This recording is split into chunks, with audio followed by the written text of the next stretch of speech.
I met my future wife, Isabella, when I was 24, not 20 as some might think. After I graduated, I worked as a legal assistant at a construction site, while Tina, now my wife, worked as a nurse in a local hospital.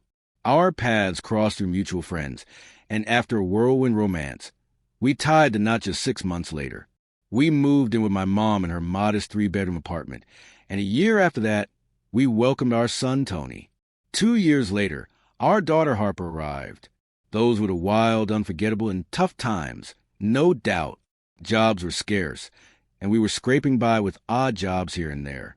Tina's salary as a nurse barely covered the basics, but we made do as best as we could.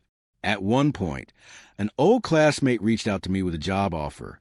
He was running a construction business, building wooden baths, saunas, and bows, and there was plenty of work to go around. The pay was great, and life started to look up. As the new millennium rolled in, things improved further, and my classmate offered to sell me the business. Without hesitation, I jumped at the chance, and from that point on, our lives really began to turn around. Isabella decided to leave her nursing job, went back to school, and became a cosmetologist. I bought a room for her, and she opened a small beauty salon there. The children grew up quickly. They both graduated from university. Tony continued his studies at the Institute and eventually found a job abroad, while Harper graduated with a degree in foreign languages and married a guy who, by the way, now works for me. They are doing well and have given us a beloved grandson, followed by a granddaughter. Everything is very good on their part. My son-in-law is a respectful guy, and now I'm starting to think about passing the baton of business to him so that I can finally relax and enjoy life. To be honest, I've been exhausted by all this work over the last few years. My dream is simple: to live in a country house, grow my own vegetables, and spend time with my grandchildren. But here's the hitch. Isabella and I couldn't be more different when it comes to our vision for a peaceful, comfortable retirement. Don't get me wrong, I'm 54, and the constant hustle is just too much for me now. But for Isabella, life is only getting more exciting in her 50s. She's completely reinvented herself. I've already gone through all the beauty treatments, and honestly, my face doesn't even look like mine anymore. But don't get the wrong idea. I'm not some grumpy old man.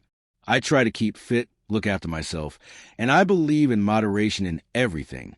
Isabella, on the other hand, seems determined to turn back time. She told me she wanted to do all the things she couldn't afford in her youth. She asked me not to bother her with thoughts of grandkids or country living. I respect her desire, of course, and I want her to be happy. The only thing I managed to convince her to do was renovate the country house. She agreed, and not long after, she hired a designer. She showed me the plans, and the workers soon began major renovations. 3 months later, my accountant handed me a bill, a very hefty one, for signature. I was shocked, honestly. Turns out my wife had instructed the designer to charge me for his services under the contract I signed. I signed the bill, but I couldn't help myself. I had to call her up.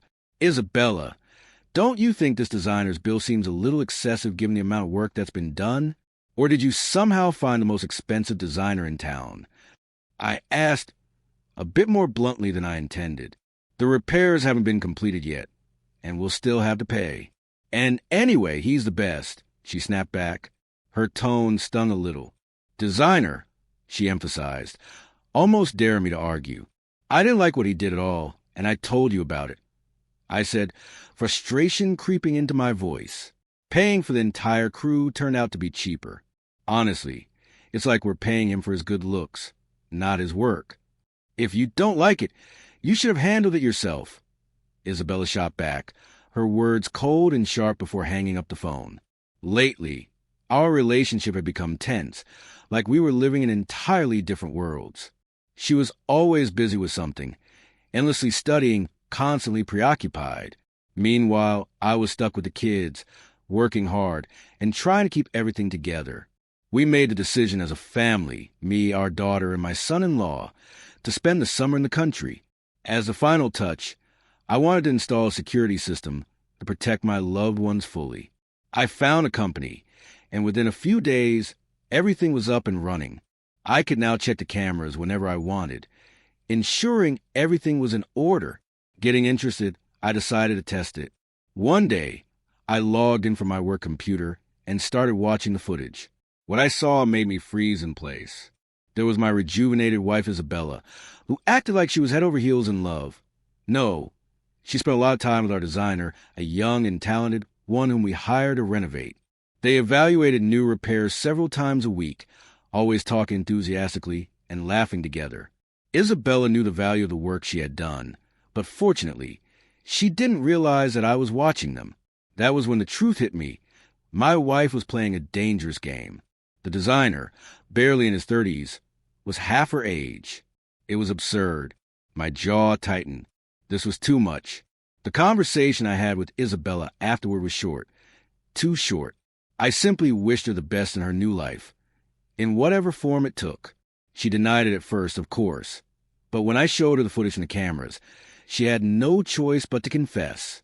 "We love each other," she said quietly, almost shamefully. "This is the love of my life." I stared at her, a sinking feeling settling in my stomach. I thought to myself, maybe the saying should be, women are fools not because they're truly foolish, but because they're women. It was as if I were watching the inevitable unfold right in front of me. I moved to the country shortly after, still working my business, but with the plan to eventually hand it over to my son-in-law. I taught him everything I knew, and he was a natural. I trusted him completely. Meanwhile, Isabella's designer was living the high life at her expense, taking full advantage of her generosity. He loved strolling around with young, beautiful girls, all the while pretending to be in love with my wife. I couldn't help but wonder when Isabella would finally open her eyes to what was happening. A month ago, my daughter broke the news to me. "Dad," she said, "he left Mom. He found a more profitable option." Turns out he was now involved with the daughter of a local politician, and surprise, she was pregnant with his child. My daughter told me that Isabella had been crying, regretting everything, and wanted to come back. But her pride, her shame, kept her from doing it. Honestly, I didn't care. As for me, I still live outside the city. I work at my own pace. I was able to gradually transfer my business to my son-in-law, who is more than capable of taking over. And you know what? I stopped worrying about all this. The kids may not get along with their mom, but that's their problem, not mine.